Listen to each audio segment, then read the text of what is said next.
I just came from doing this delivery. As soon as I walked in, they just started swinging on me. That did not happen. You're right. You can't just keep moving away from your problems. Is this water? Yeah, I want it to be dramatic. Man, I wanted to talk about the fact that, like, I know that this show you guys have been working on in some form for a couple of years now. Obviously, last fall it gets picked up by Showtime, and here we are just a few months later. It's about to premiere. This feels kind of like the classic story of Hollywood, I guess. So you hear where something is very like, okay, we're waiting, and then all of a sudden it's like, okay, here we go immediately.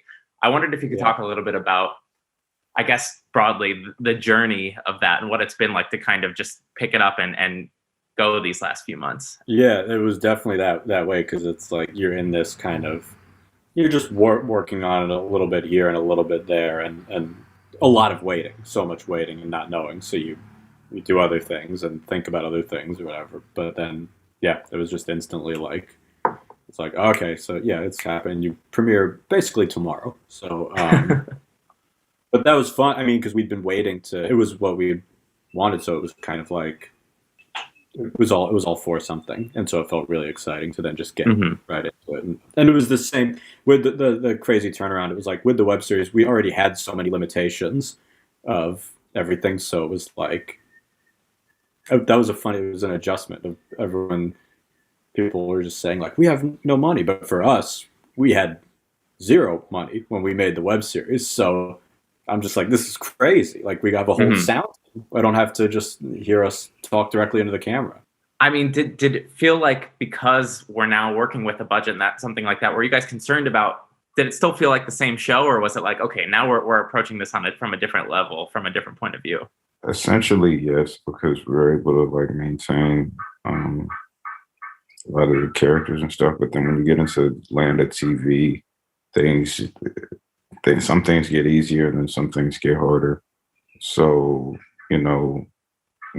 whereas before with the web series where you could just kind of pick up a camera and just go film on the subway, now it's, you got 100 people that got to come with you.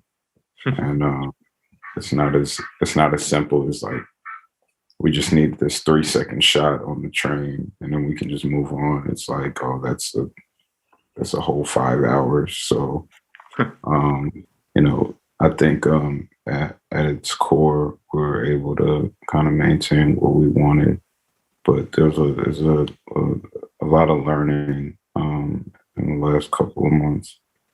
Did what we've all been through as a country in any way shape the way you think about the show, or what you wanted to bring to the show for when you were fleshing out the season? There's definitely, I guess in thinking about it after, there's definitely this feeling of disconnect that our characters both have, that I think in some way probably I think would relate or have resonance now as we're all trying to figure out how to like re-enter the world and be around people again. And but yeah, it's weird. It was not a conscious thing of addressing it, but definitely emotionally there's probably some disconnect and just finding community and finding like spaces where you feel like you belong and are safe and all that. But then also, yeah, we didn't want to touch it because it was like, I don't know, that shit is just sad, It was like a sad year. I don't want to see people in masks. So yeah, it was tricky, but I'm sure like emotionally it must be there, but it wasn't a conscious. We also wanted to give some kind of escape from that also. I mean, speaking of community, obviously Flatbush is, to use one of those terms, it's like it's one of the characters of the show, like where this is set is very important to the story, very important to who these characters are. We've seen stories over the years about New York City, about Brooklyn, about different corners of it. What does Flatbush represent to the both of you? Why is there a story here worth telling? What haven't we seen before that you want to explore with this series? It's very different from a lot of the other neighborhoods, even in Brooklyn alone. It's a heavy Caribbean presence inside of the neighborhood, and then even within that, you get specific to the islands and what they mean to the people, because they're very proud, and it it reminded me a lot because I'm Nigerian of when I go home and I see how proud people are, and then I mean it gets so specific. It's down to what tribe you're from, and so it's like, oh, you say Nigerian, but it's like, okay, are you Igbo, or are you Yoruba?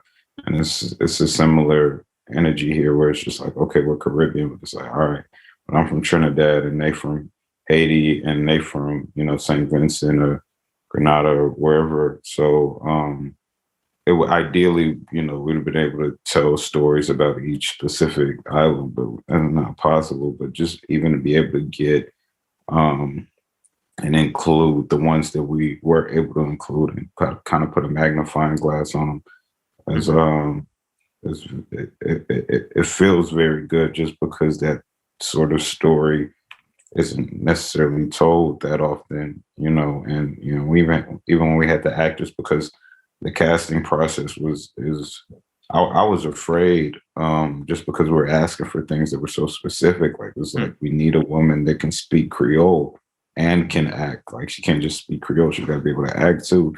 And then when we were able to find someone, her name is Marla Lusan, and she was like amazing. And, she was just like, thank you for telling this story, this, that, and the third, because it's not something that's told that often unless you're like doing a play, like, or something. So that felt very good.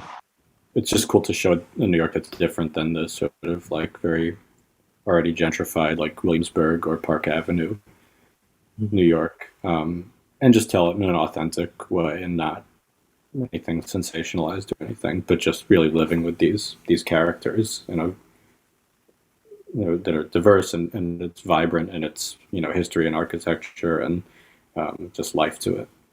Yeah, I was going to ask if it felt, especially now with this coming to Showtime, this is a bigger platform. Did you feel more of a pressure to do right by the community, to represent them as authentically as possible? Yeah, absolutely. But it was. I mean, I wouldn't even say pressure, because I don't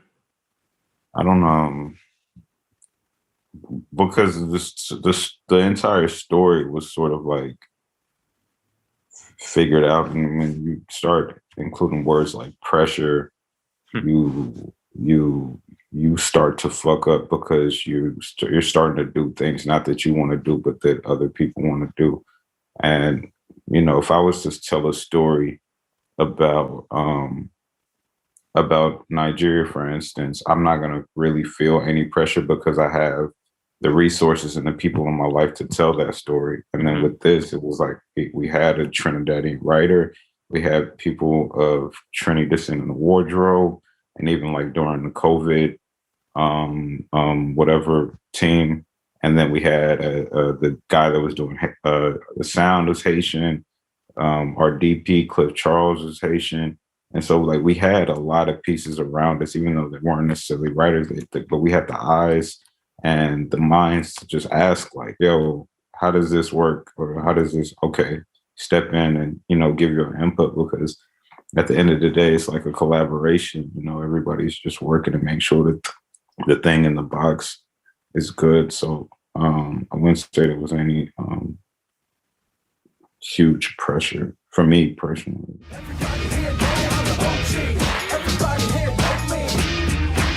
Just call the cops. Nah, cops probably come kill everybody. I'm not. Yeah.